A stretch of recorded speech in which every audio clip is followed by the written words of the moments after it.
I'm not very stealthful. I mean, after all, how could you be stealthful camping when you have a camper and a car, a, you know, SUV attached? You have a bumper pool. But I'm in the parking lot at Dollar General, and I feel like Fern right now. I'm just hoping that I don't have a knock on the door. But I've been doing this for, over 3 years now. And you still have those days, where you're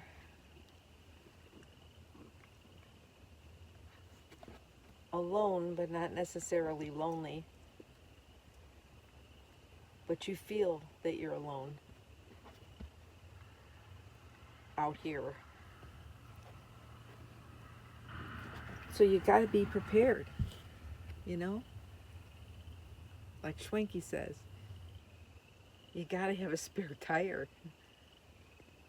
You can die out there in the middle of the desert. Be prepared. Have your emergency fund. You got to have an emergency fund. Something, and just in case you break down. And AAA is not going to come and get you out in the desert. So you need to have good SAM and a good warranty.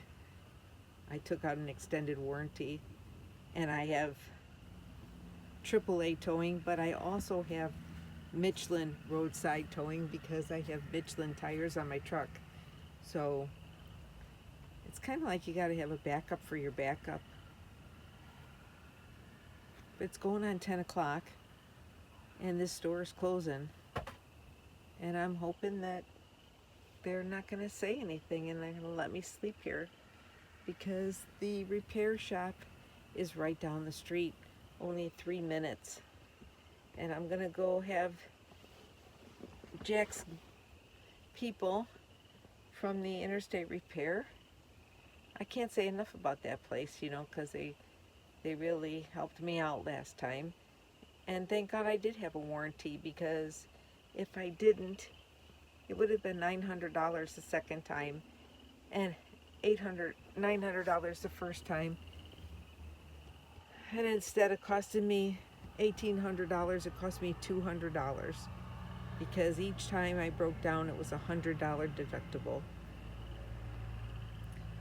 So you got to have that warranty or the insurance or something. Those are some of the priorities that you have to have. And always leave an emergency card in your rig, someplace where someone will see it. Who do they call if something happens to you?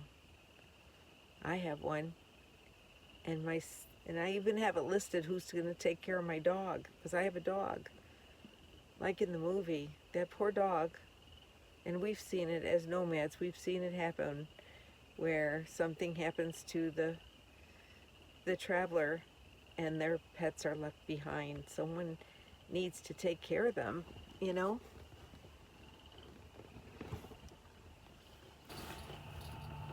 So prepare for your dog too.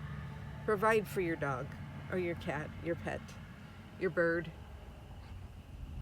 whatever you have. You can hear the traffic going by. And I'm on a back street. It's not, in a little town. And I'm sure they don't get very many travelers coming through here parking. Although there is a Pilot at the end of the street, but not very big of a truck stop. So I really didn't want to park over there, and I could have.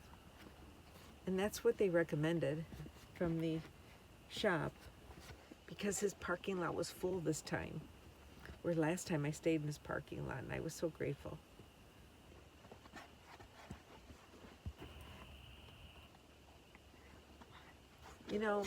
NomadLand really touched on a lot of things that were really true.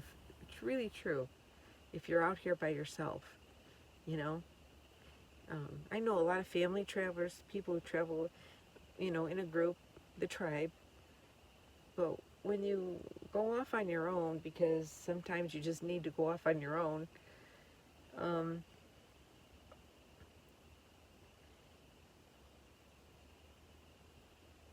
you feel it a little bit different. You know, I like to sleep with my camper door open, and I do that as often as I can. But you miss the people that you become so close with. And I miss my friends in Arizona right now, but I miss my family just as much. So you're kind of torn, you know?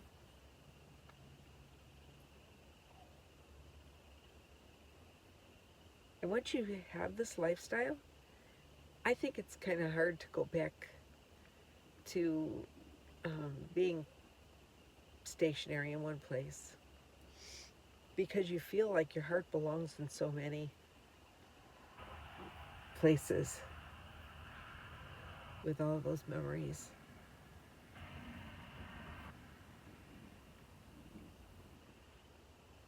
So if you choose this lifestyle, and you're just choosing this lifestyle of being a nomad, be prepared, because it could save your life.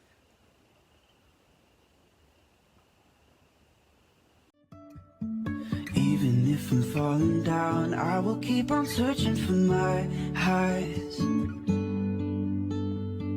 You can say I lost my mind, I will keep on holding my head high. Even if the sky is falling down.